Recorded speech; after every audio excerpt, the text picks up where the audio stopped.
All right, welcome to this episode of Monetizing Your Mental Capital. I'm your host, Will Christensen, and I have Daniel Little here, all the way from Sweden. I'm over here in Salt Lake City, Utah, so it's I wouldn't say it's kind of boring over here, but I guess all over the world we're all in different places, and that's part of this game. Yeah. Um, Daniel's over in Sweden, and we were both just commenting on how I usually try to avoid podcast episodes too early in the morning because, there's kind of a ramp up to energy and all of that. And he usually tries to avoid episodes or meetings this late in the day. So it's an adventure for both of us. Yeah.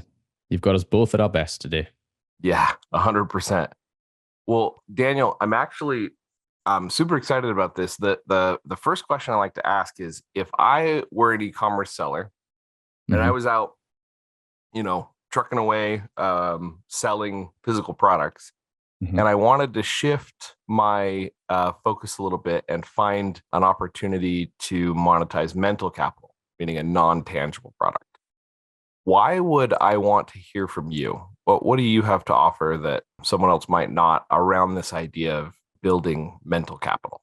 Well, I suppose the best answer I can give to that is I already have done that to somewhat degree. So I myself am an ex 2 times over 7-figure Amazon seller, exited both those businesses, and then decided that the next step in the journey was to create a SaaS, monetizing the mental capital that I built up around sort of the accounting and bookkeeping and profitability side of running an Amazon business. And just having seen that so many people just get it so catastrophically wrong, and then going through that process twice of selling a business and knowing that it's really important to get that bit right if you're going to exit. Love it. So what you're saying is, twice over, a 7-figure Amazon seller, you decided, you know what? I'm going to build a SaaS. I'm going to build. So from the standpoint of monetizing mental capital, I think SaaS is kind of it's an interesting one. We've had a few SaaS founders on the podcast, and in talking to them a little about monetizing that mental capital, it really is a pinnacle of systematic thinking and, bundling up this piece of knowledge and automating a series of processes to spit out value and then charging for it, right? I mean, it's in many ways, I think that monetizing mental capital services, you've got to do the same thing, especially if you're going to do a productized service and bundling up those different SOPs and getting people to run the machine. With a SaaS, I think there's a whole nother level of getting it exactly systemized the right way, Yeah. because otherwise it's just full of bugs and doesn't do what you expected it to, or what anybody expected it to. And I think especially in the accounting and bookkeeping space, because as the listeners probably know, like e-commerce bookkeeping is not the most straightforward. Like if you take it back sort of like 10, 15 years, your average accountant and bookkeeper probably didn't have that many e-commerce clients at all. This space has just sort of developed over the last 10 or 15 years.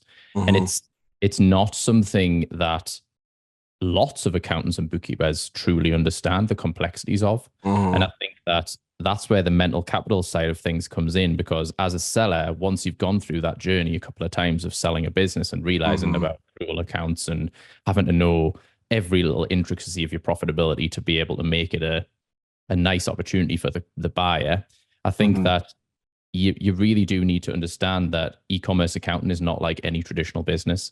A traditional brick and mortar store, which has customers in one location, sells products from that location, is very different to you fulfilling goods through Amazon, through various warehouses in the States, possibly in the EU, possibly in the UK and Australia, and having customers all over the world.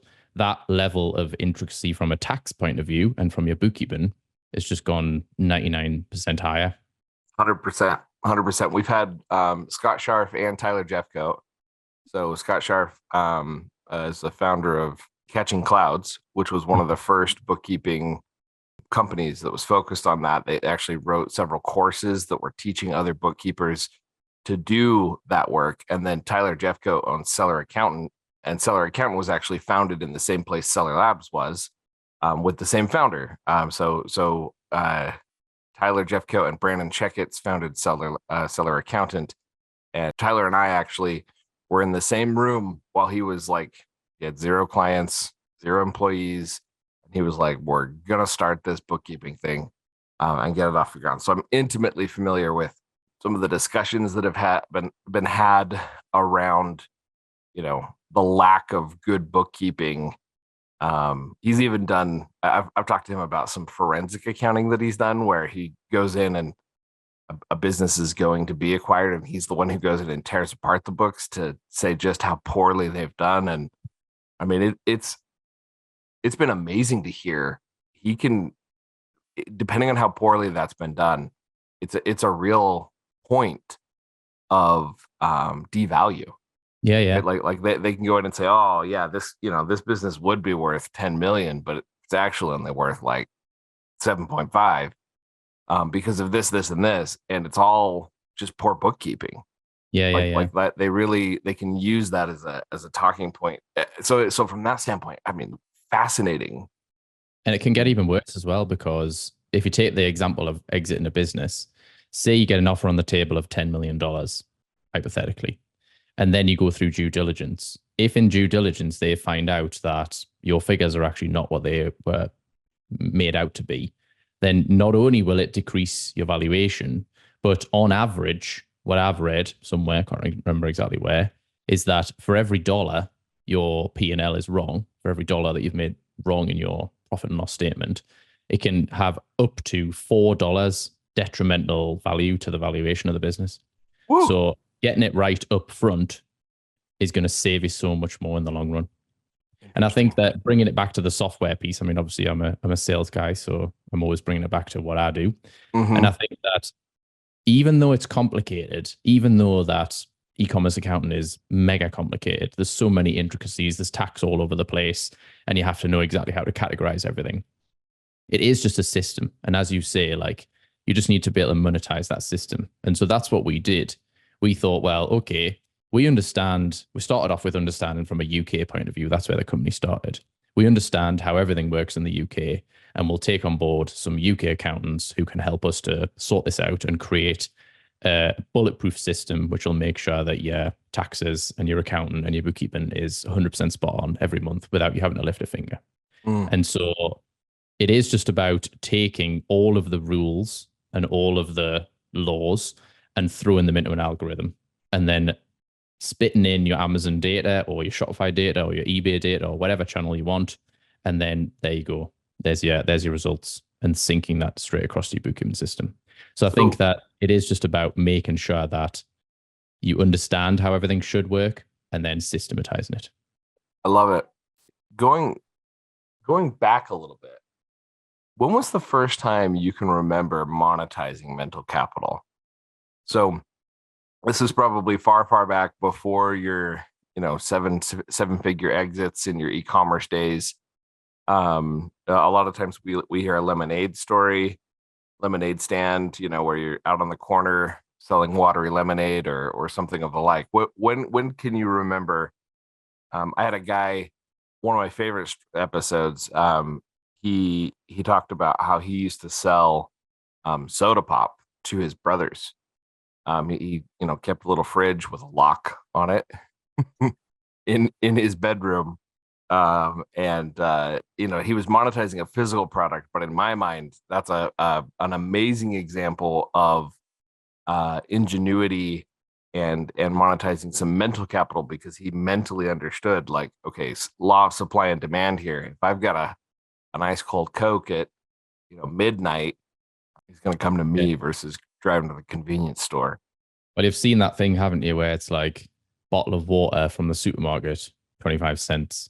Bottle of water in the local supermarket, even more expensive. Bottle of water in the airport, the most expensive bottle of water you'll have. It's the same product. It's just the place that you're buying it from. So that sort of makes a lot of sense.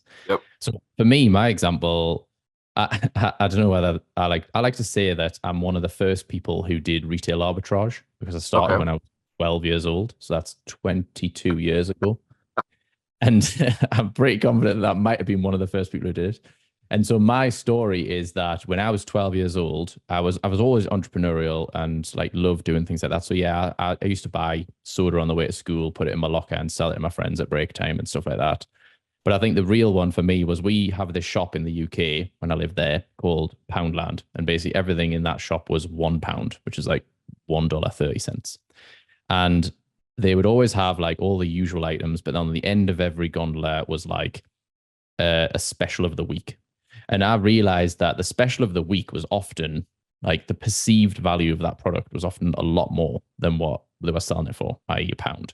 And I realized that you could sell them on eBay. So this was back before anyone was doing sort of Amazon retail arbitrage.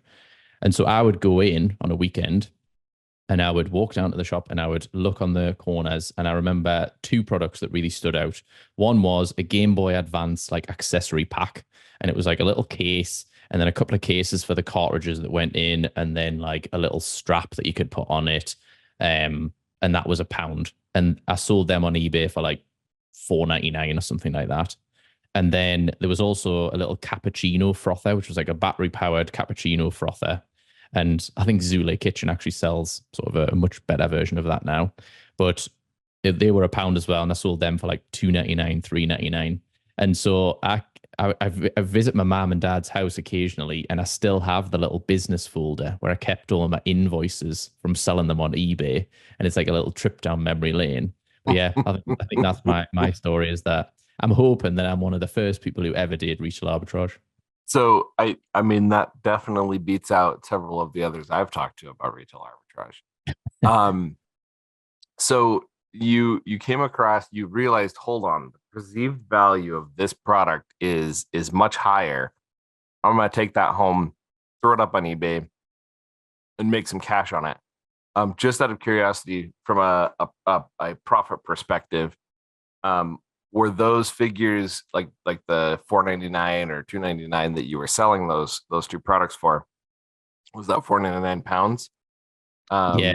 Okay. All right. So I mean, remember that that's the exact prices, but I know that like I think I used to buy them for a pound and make about a pound in profit per item as well. So you were basically doubling your money.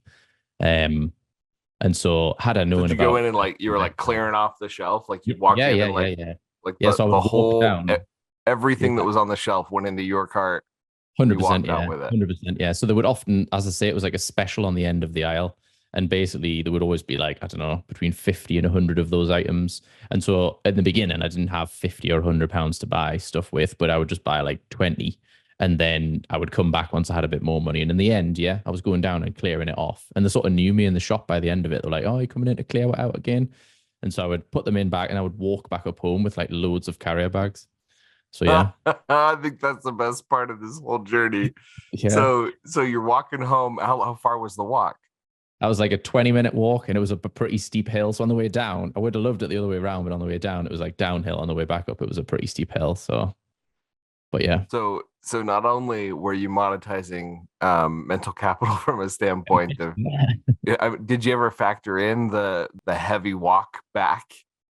No, I think maybe in hindsight, making a pound per item was maybe not worth it to walk down the hill and back. But at that time, when you're 12, and I think I was maybe making, I don't know, 100 or £200 a month. That was a lot of money for me, like 22 years ago. Mm-hmm. So I think I used to get like £2.50 a week pocket money. So it was like a lot of money compared to that. Yeah, £2.50 pocket money.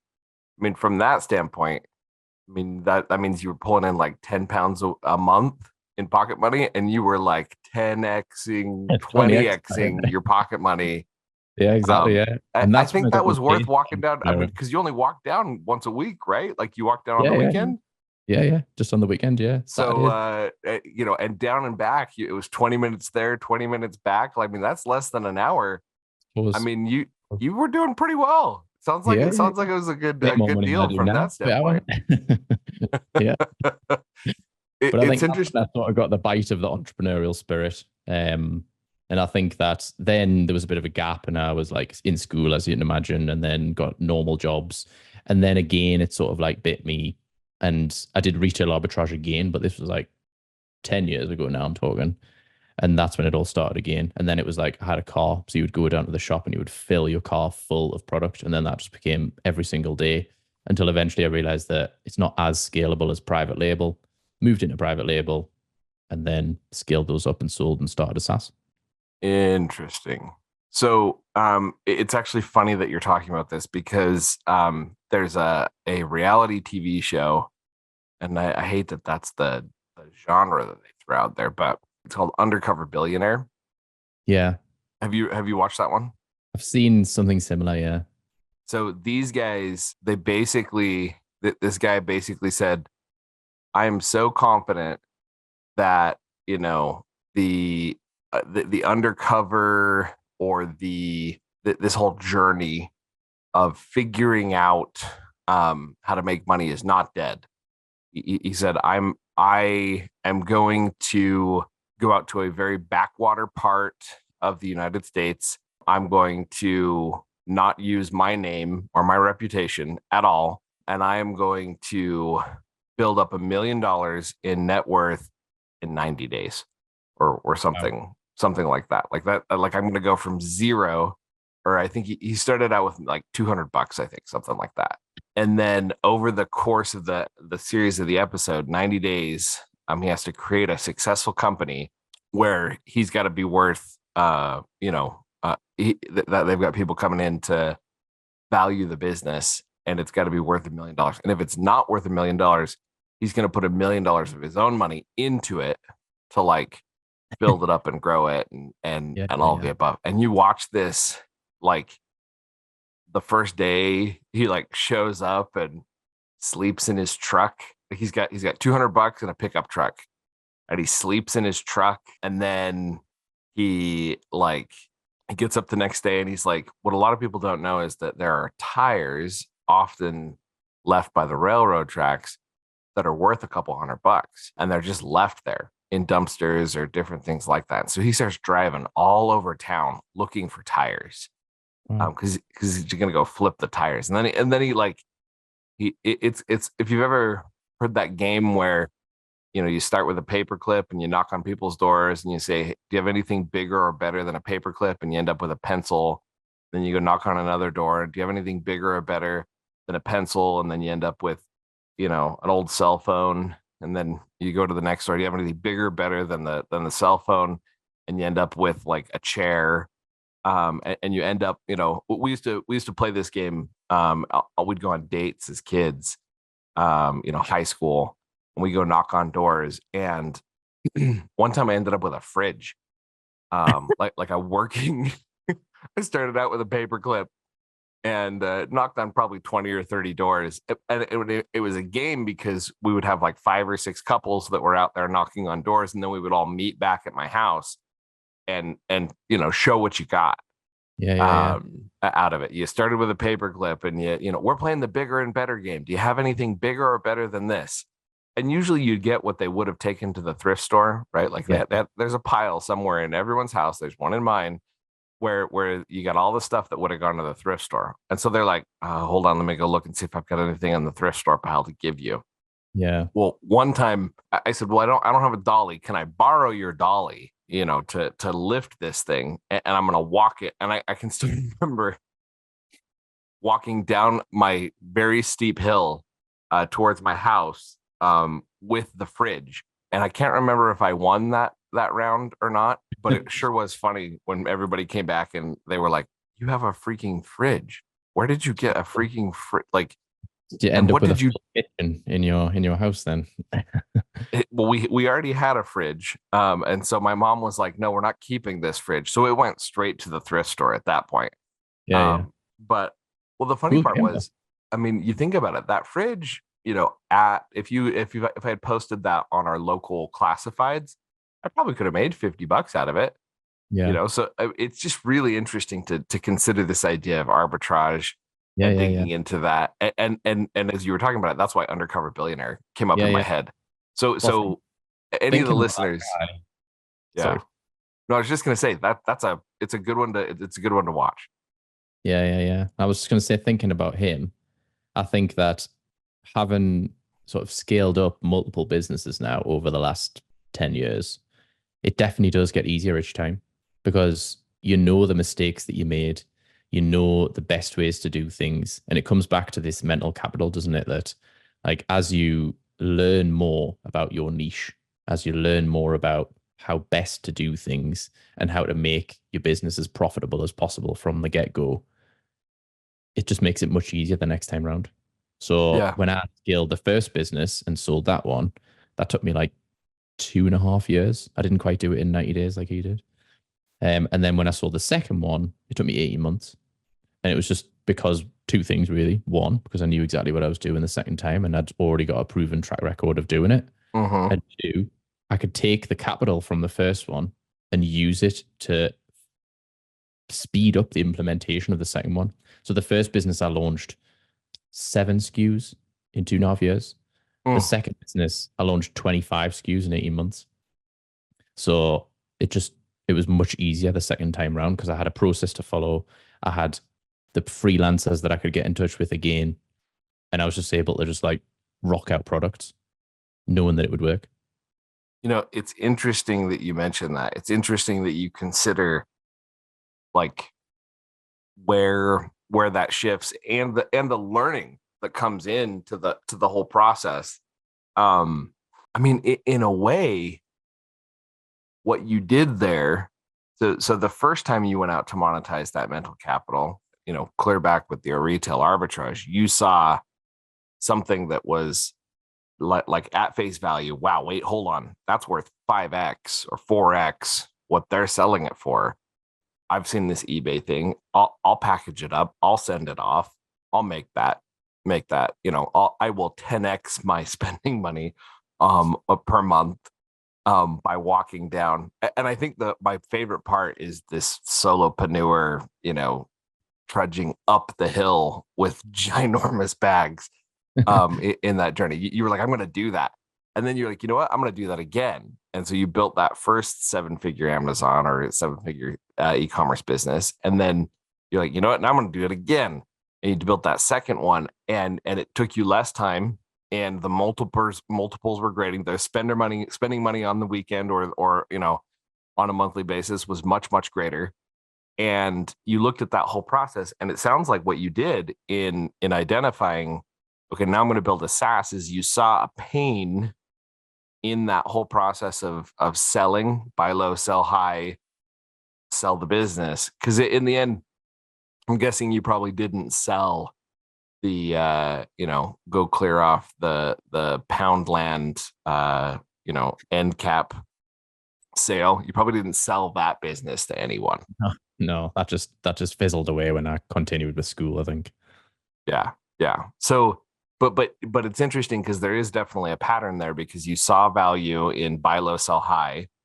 You continued that pattern, and eventually in those 2 times that you built those businesses, you saw enough of a pattern that you're like, okay, I'm gonna actually systematize and build a SaaS. Out of curiosity, as you did that, why did you decide that part of the process? There are so many different parts of an e-commerce business that are manual, frustrating, difficult. I mean, my favorite thing when I go to a trade show, it's always interesting to see if there's any new inventory management systems that have popped up. Because it always seems like there's another inventory management system that's popped up, and they've always got a unique story. Well, not that unique story. I was doing it and I looked all over the place and I couldn't find one that would do what I wanted it to do. So I built one. I mean, it's one of those great examples of like, you really don't have to reinvent the wheel to go build a SaaS product. I think that's actually a good takeaway from this episode. But I'm curious, of all the different manual processes inside an e-commerce business, why the books? What was it that made you decide to choose that? And were you evaluating other SaaS ideas when you decided to go the route of Link My Books? It's so many reasons. So, when they say like the stars just align and like it just makes total sense, it was exactly like that. So, to cut a very long story short, my business partner, Pete, and I were actually competitors on Amazon. So, we sold competing physical products in the private label niche. We both did fitness products. And we became friends through mutually hating one of our other competitors that was really black hat and did loads of dodgy stuff. Mutually hating. Yeah. He reached out to me by email anonymously and said, I'm one of your competitors, but not this guy. And we both probably hate him. And that's where the relationship sort of started. And then we started to meet up at like some elite sellers groups in London, run by Danny McMillan from Seller Sessions. And essentially, we became quite good friends and joked about how if we weren't enemies of products, we would actually make quite a good business partners because we complete each other quite well. Mm-hmm. So what we ended up doing was when I came to sell my second business, Pete was also selling his first one.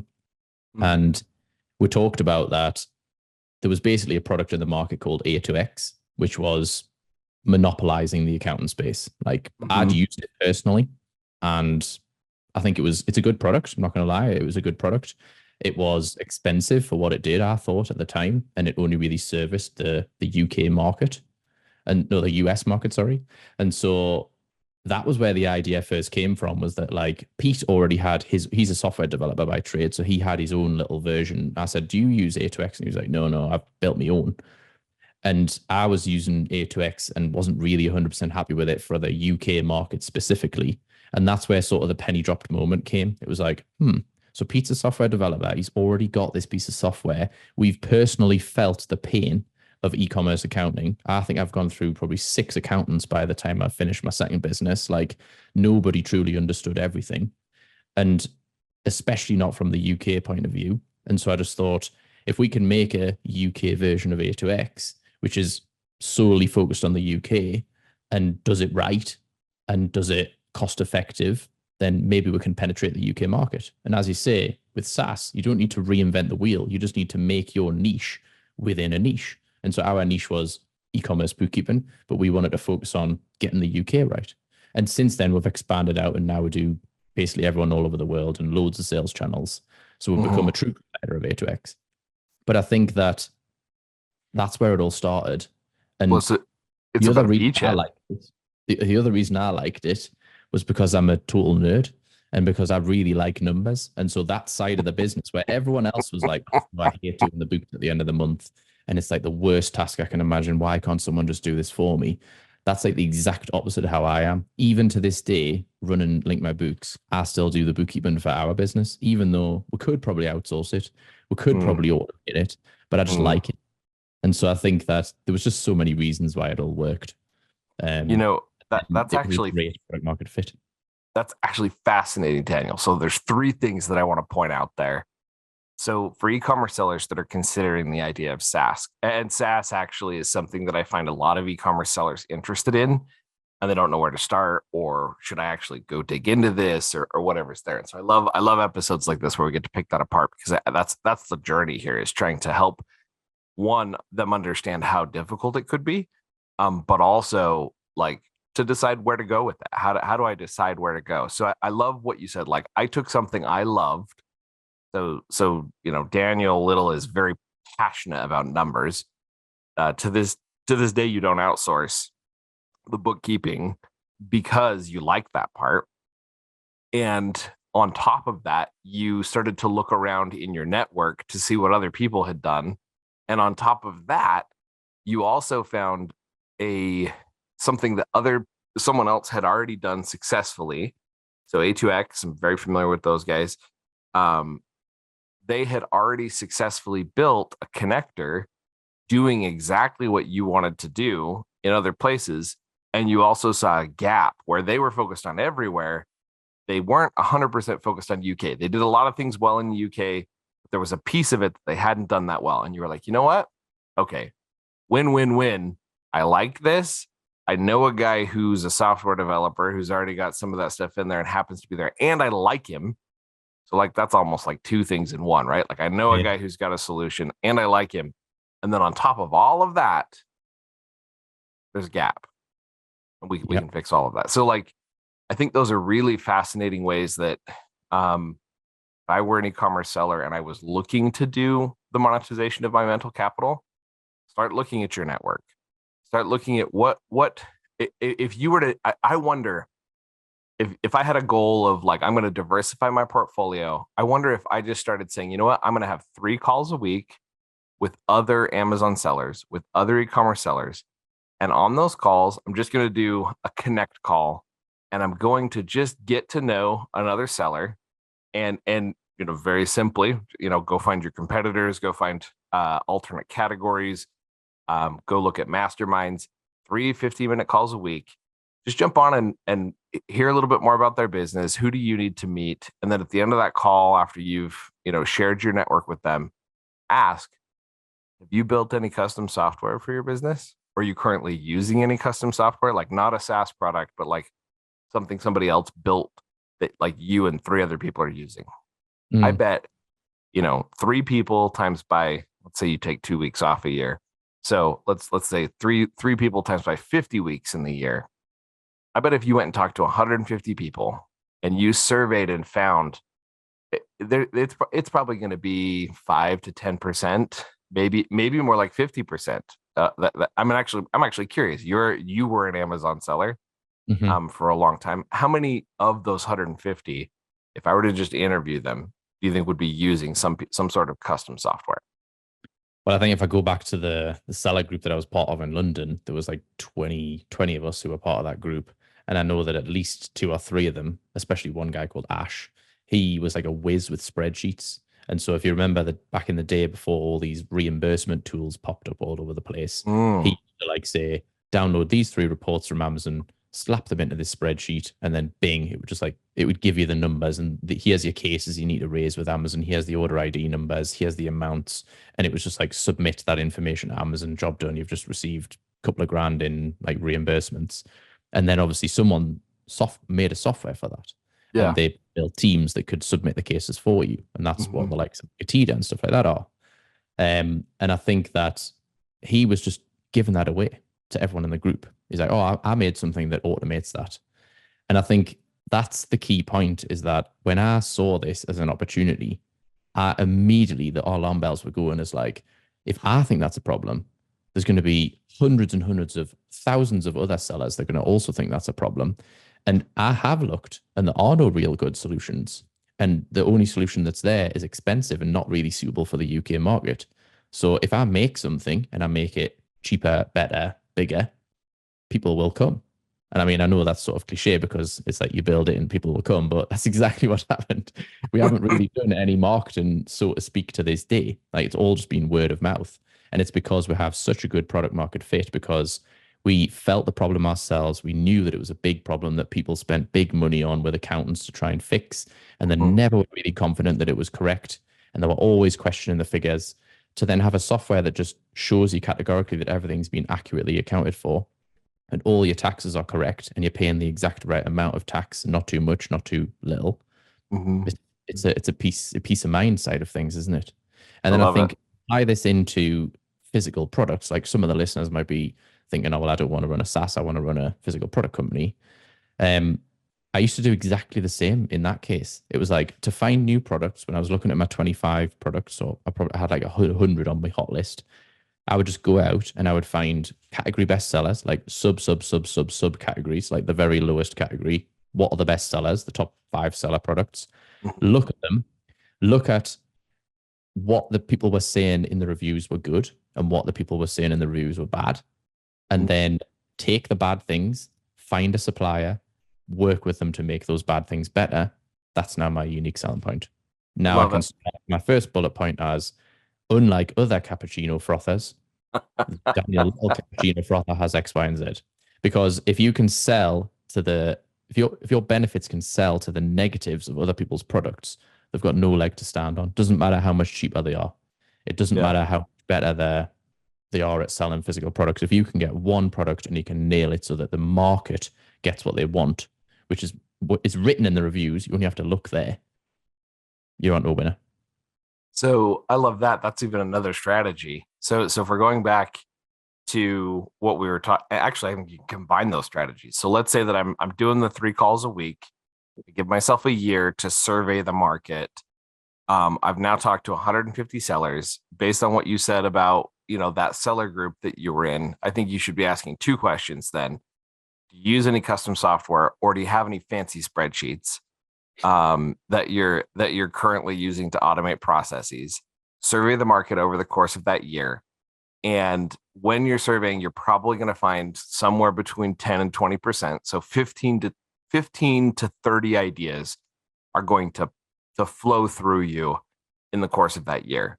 When you get those 15 to 30, I think the next question to ask, based on what you did and the strategy you just came up with, or that you've used now twice, then go look for subcategories of places where you can beachhead. So okay, now that I've got these 15 to 30 ideas, I'm going to categorically look at them and say, okay, is there something else out in the market that is already serving this need? And in a lot of situations, you're probably going to find somebody who's let's say it's maybe an inventory management system specifically for pens. I mean, you name it. There's going to be some random stuff you come across, and the person who built the piece of software is the gold mine here, right? Okay, tell me why you built that. Why did you build that versus going and using everybody else's stuff? Well, I'm in the UK, and here in the UK, pens sell better than they do in other places, or, and there's a gap there. And then start to look for the niche. Like, okay, where is the niche that I can find that? Then go start finding the public reviews in forums and other places and seeing how much of a gap there is. Then go land your beachhead. Go, okay, now I'm going to choose of those 30 ideas or of those 15 ideas, which one of them could actually be something, and then go target down to a niche. And I think that's actually a really important point here. A lot of people, they'll try to go take on A2X as a whole at the very beginning. They're like, I'm just going to be the A2X competitor. And they don't realize that it's really more important to get some good network effect. Yeah. Focusing on, one niche. Otherwise, you're just a Me Too product, aren't you? It's like if someone created a new Facebook tomorrow, nobody would use it, because if it's just another Facebook, what's different?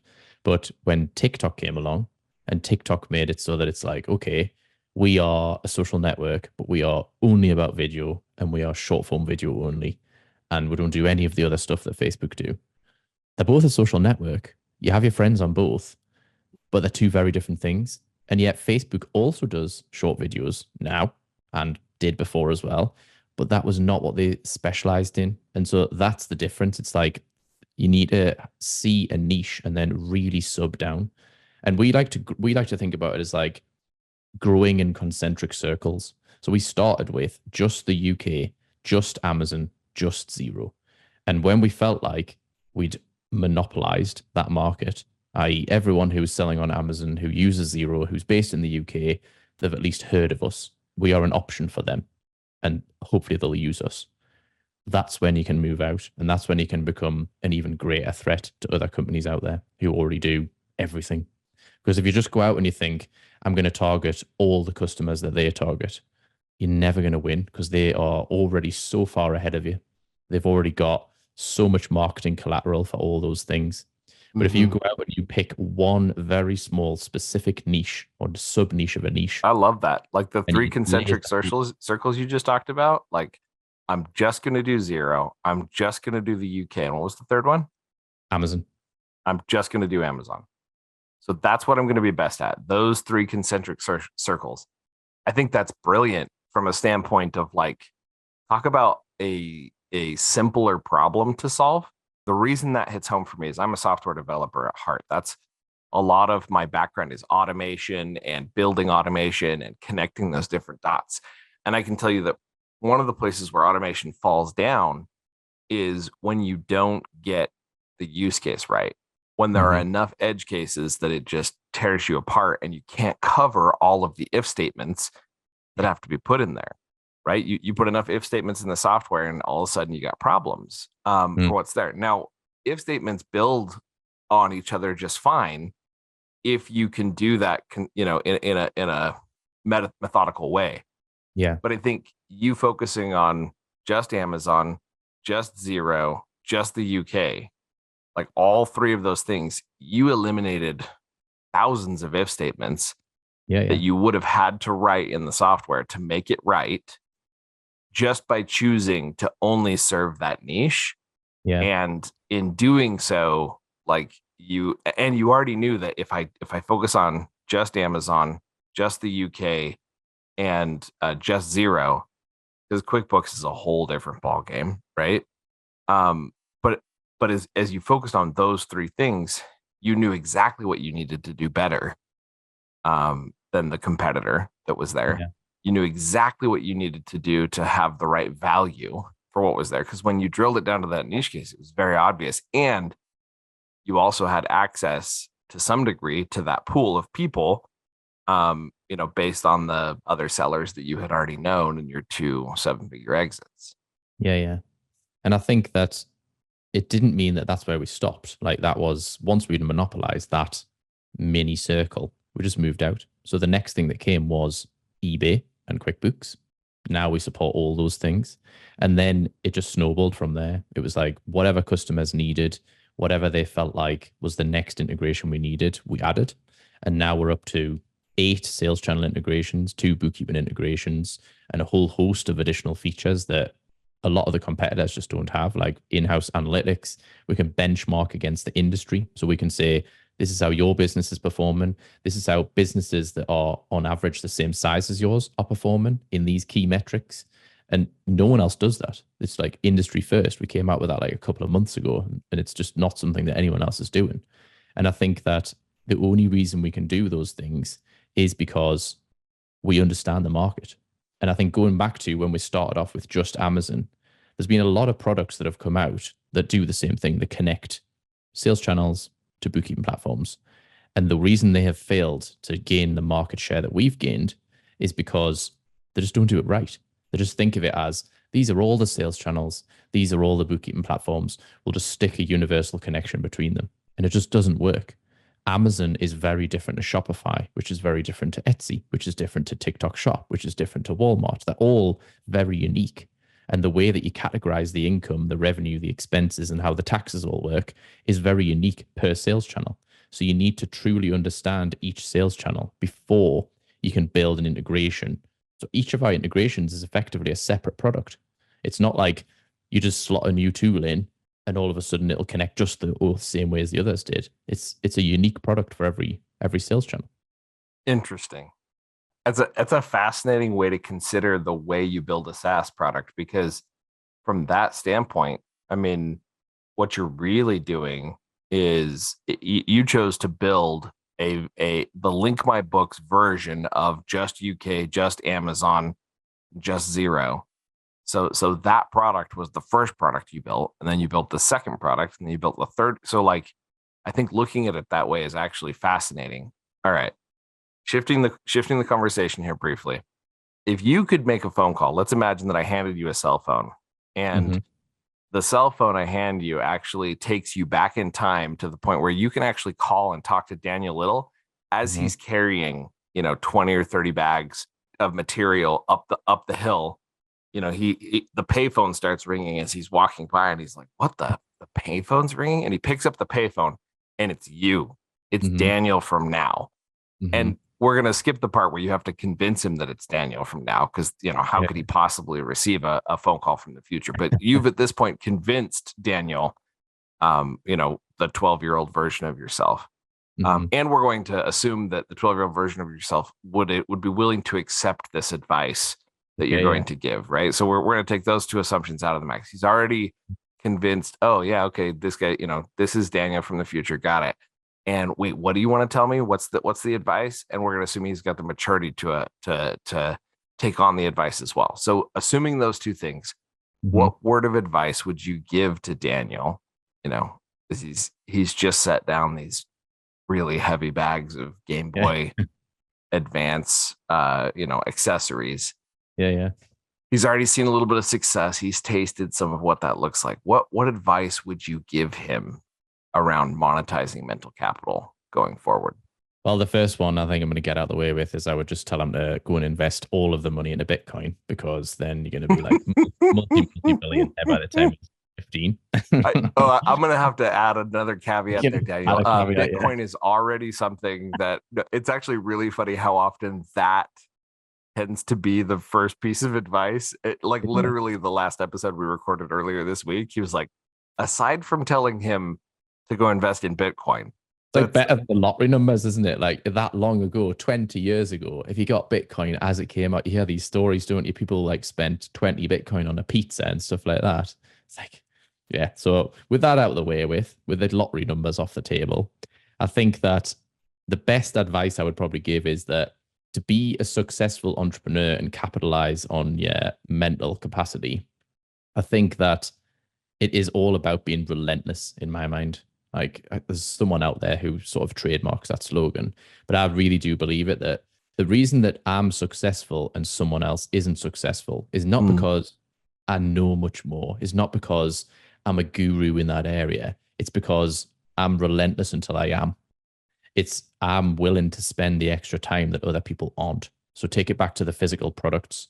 I'm willing to fill my car multiple times per day. Other people aren't. I'm willing to spend the time analyzing the reviews to look for bad things.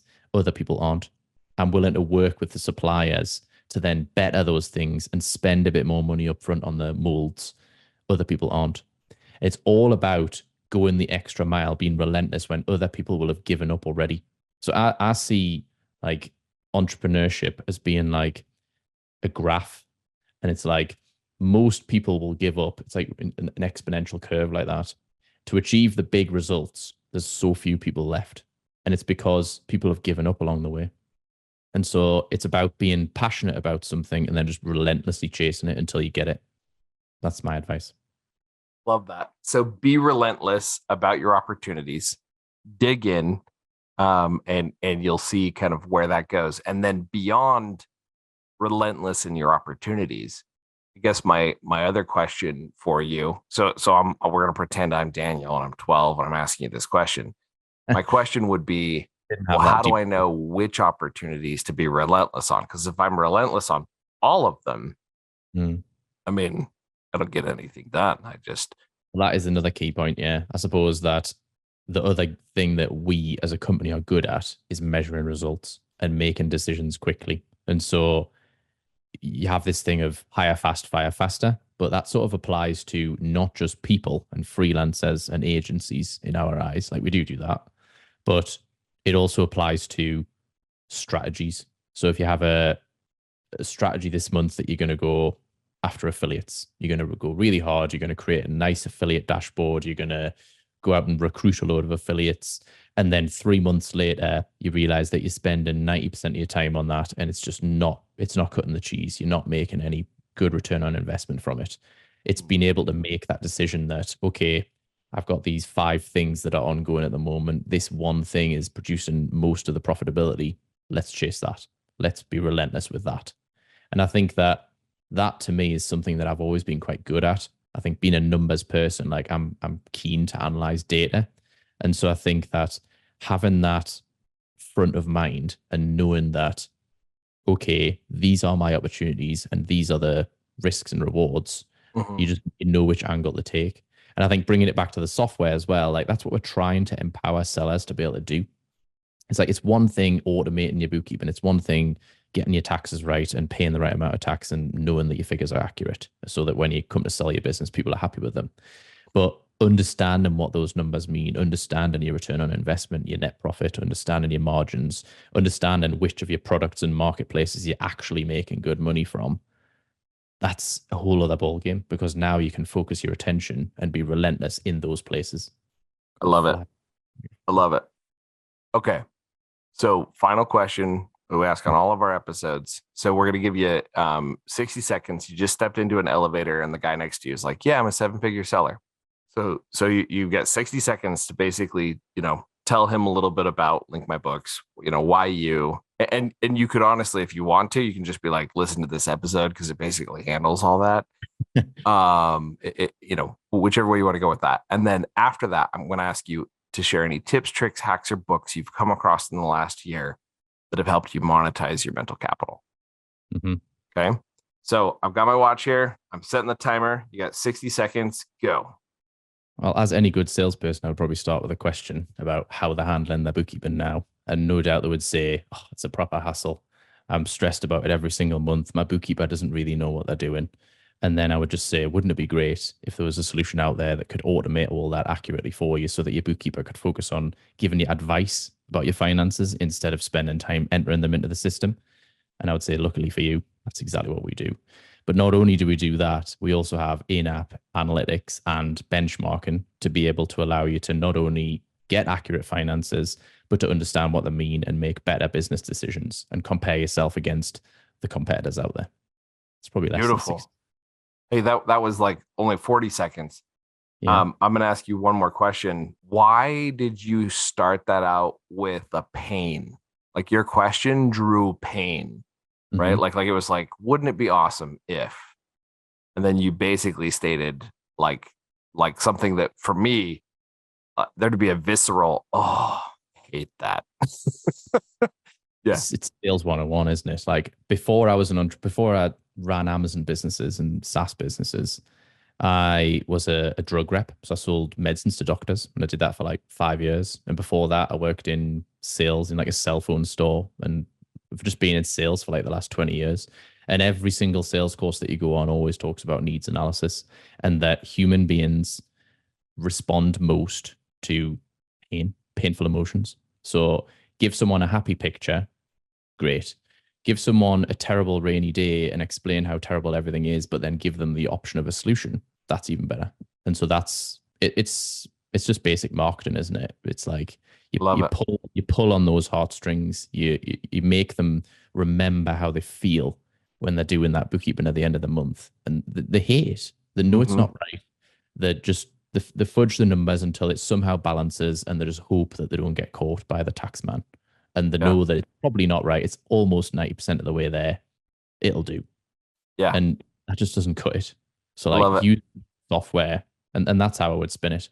So yeah. Tips, tricks, hacks, or books you've come across in the last year that help you monetize your mental capital. Not really a big book reader, to be honest. I think the last time I read a book was probably when I was 12 as well. Hey, I think you've done well without reading the book. So any tips, tricks, or hacks that you've come across in the last year? I think that not being afraid to ask the question, like to someone who knows the answer already. So like taking, again, the SaaS business as an example, like I'm not afraid to reach out to people who I feel like are just ahead of me in the journey, i.e. looking at other founders of SaaS companies who are 2 or 3 years ahead of you in different niches, and just reaching out to them and saying, listen, can I just literally pick your brains for half an hour on a phone call? I'll send you £100 or $100 gift card for PayPal or whatever, just for your time, just to be able to like, I know that you can add value to our journey, and I know that I've got questions that you'll have the answers to, and I'm just going to get a short track. So I'm gaining value from you. What can I do in exchange? That would probably be something I would give a tip on. Yeah. I like it. All right. That's it for our episode of Monetizing Your Mental Capital. Will Christensen here. And thank you, Daniel Little, for joining us. Yeah. Thanks, Will. Had fun.